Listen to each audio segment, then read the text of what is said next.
Nak menyebut satu kes seorang anak muda yang educated berumur 30 tahun telah bekerja dengan seorang majikan. Pada satu masa dia membuat report polis jenayah terhadap majikannya. Polis tidak mengambil tindakan terhadap majikannya itu, menyebabkan beliau memfailkan saman sivil terhadap majikannya.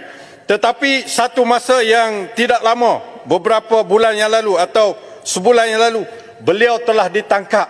Kononnya memiliki dadah cannabis dan juga memiliki 2 pucuk pistol.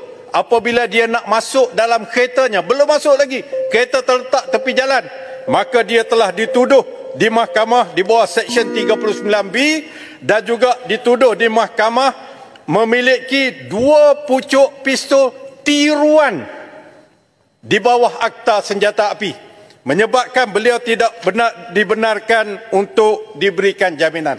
Dalam hal ini, Ya Berhormat Pengerusi, saya ingin bertanya kepada Kementerian, dalam kes-kes yang faktanya menunjukkan seolah-olah tertuduh ini telah diperangkap ataupun di frame up, yang mana mahkamah menyatakan bahawa mahkamah boleh melihat fakta ini, itulah yang berlaku kerana dia menyaman seorang yang mempunyai kuasa, menyebabkan kemungkinan besar fakta menunjukkan dia di frame up, diperangkap, diperdaya. Jadi dalam keadaan-keadaan seumpama inilah beliau telah membuat permohonan di mahkamah supaya mahkamah mengkaji semula Seksyen 41B Akta Dadah Berbahaya yang dianggap tidak berperlembagaan, unconstitutional.